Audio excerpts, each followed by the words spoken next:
understand our extent of dependence. What is the balance of trade between Nigeria and China? What is the balance of trade between Nigeria and countries under the European Union? What is the balance of trade between Nigeria and the United Kingdom? Most of our major trading partners. And when I talk of balance of trade, delete oil. The other one is an international product.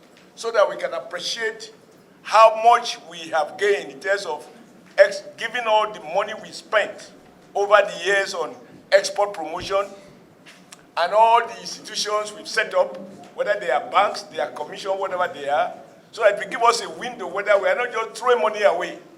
We probably have far more institutions, whether financial institutions or other commissions, with the one primary objective to promote export. So by the time you give us this figure, it will give us an idea. Number two, not be found in your office and be found elsewhere. He claimed to know where you were. I don't know whether he's tracking you. But there is one major thing that I've seen in all the committees that I've attended, and this is something the Senate has to look at. Every time Nigeria has to travel, including your ministry, we are, I use the word, and excuse me, but we need to be brutally frank, but not brutal to people, but in terms of calling a spade a spade. We always have the largest delegation of Nigerians to trade missions. Now I see in your proposal, you have trade mission in Geneva, and you are going to spend almost over 1.7 billion naira to maintain your Geneva office, which means ideally you have trade experts in that office. And when I used to go to Geneva, where Nigerian ministers go with 30-man delegation, America will use their trade officers in Geneva to attend those meetings. They are just pure technical people. In Nigeria, the minister will lead the delegation, and by the time you multiply now, I don't know what the ESTA code is now, times 1,000, whatever it is, you'll find that ministers in trying to help put their people on trips, they don't attend the meetings, and they spend most of that time shopping at the expense of taxpayers. And that expense substantially, why you will find huge overhead, huge overhead. I'm just asking myself, you are going to spend in your ministry 900 and, that is headquarters alone, 905 million naira. And sometimes when you put per 202 kobo, I really don't know how these numbers are generated because nobody sees kobo anymore. It doesn't exist. And every budget they put it there as if it was meant to be a joke. Budget is meant to be an honest statement, not a formality. So you spend so much money on overhead. Number two, you are arguing the case for waivers. For me, the most corrupt tools of government is to make law for everyone, and then for those you favor, you now grant them waiver to breach that law. Government must be seen to be fair to all. If we are going to have fair competition, and we have opted for free market, why should we even have thing called waiver? I think my plea to Mr. Chairman, sir, is that going forward, the National Assembly has a right to legislate, to curtail the power of those who exercise this discretion, because they are abused. Honorable Minister, be clear, this is not about you, but there has to be a day to wake up. You know, somebody asked about Volkswagen, about Peugeot Automobile, about Leyland, about there was one in Bauchi where they produce tractors. Steer. It is our trade policies.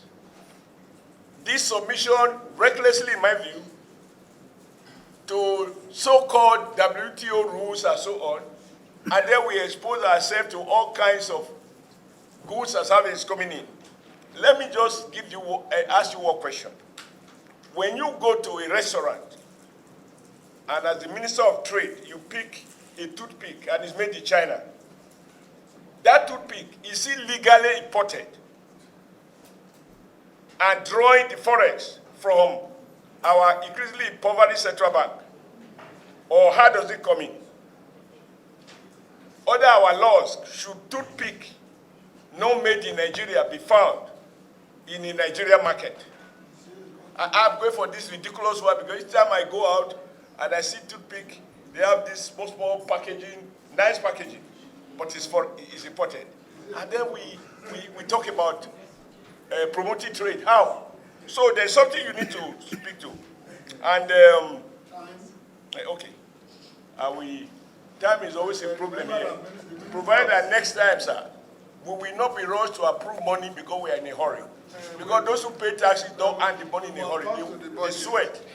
We must be sure, not assuming, sir. No, excuse me. Custom officer implements trade policies. They do not formulate the tariff policies. They collect what has been imposed on them.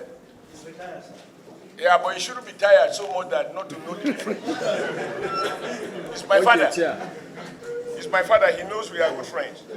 So I just want to say, Madam, looking at this thing, we spend a lot of money on the Ministry of Trade. But maybe by the time I see the balance of trade between us and our major trading partners, I will be able to see, and I would think in future, we ought to be able to say, over the past 5 years, this is the growth we have recorded, or this is how we have stagnated, so that we have overall view and ask ourselves the question, should we spend money in a ministry that is not promoting local production? I want us to set up a target, sir, where we should say, for example, all the cars in Nigeria, all those tires they were using in the past, not during Mongo Park era, just in the 80s, they were in Nigeria. In the early 90s, you have Michelin, you have Dunlop, you have several of them that were producing tires in Nigeria using rubber that is made or planted in my part of the country. And all of these are gone now. Any car you see on the road, the tire is imported. What are your plans to make a review? The reason I ask you, I didn't come to the Senate to lament. And Mr. President said during our campaign, and I believe he meant it, it is can-do spirit. So we are not going to continue, as this budget suggests, with old traditions, right? So you need to tell us, what are we going to do differently to get all the tires we're using in Nigeria made in Nigeria? The policy that brought them before was by government that says, in the military, unfortunately, rather interestingly, that says, if you want to sell tires in Nigeria, locate in Nigeria. If you want to clothe 200 million Nigerians, locate the textile factories in Nigeria. If you want to, because the only thing we have to sell to the world is our population. And so if you want to patronize that huge market of 200 million people, my friend, locate in Nigeria. That was the policy. It didn't occur by accident. And once we revise the policies, now, from what you are telling me, all the Toyotas on the road, and we have perhaps per capita the highest number of Toyota vehicles in Nigeria. I'm using what? We need to have a policy that seeks to make a complete huge change. Otherwise, year in, year out, we will go through these rituals. You will complete your tenure in 4 years. Our dependence will be much more than it was before you came. That has been the lot of your predecessors, and may that not be the lot of you and of the 10th National Assembly. Thank you very much, much distinguished. We're interviewing or screening the CBN management. I talk about the fact that there's no country in which government agencies, the monetary authority, the fiscal authority, and I specifically mentioned Ministry of Trade. So, Central Bank knows how much it gives for export, and they also monitor what is imported into the country. And you have a Ministry of Transportation, customs, you are all supposed to share data. And I have heard ministers of finance and other agencies talking about balance of trade between us and these countries. To say that you are driving your car in the Ministry of Trade without dashboard, you don't even know your speed limits. Sir, this is serious. Thank you very much. Well, we're working on it, Your Excellency. Thank you, Mr. Chairman. The For 100 years is not a reason to continue to lament. The 10th National Assembly and this President Tinubu did not come in to lament. We must now take bold measures to put a halt. How can we be? We are paying people. Look, nobody enter Nigeria through air without immigration. Nobody go through road. At least those who are not Bangladesh, the former borders. We have data. It is better to have inaccurate data than to say you have no data at all. Sir, How do we measure whether we are progressing or we are regressing? Thank you, Chairman. That's what we are saying. We are saying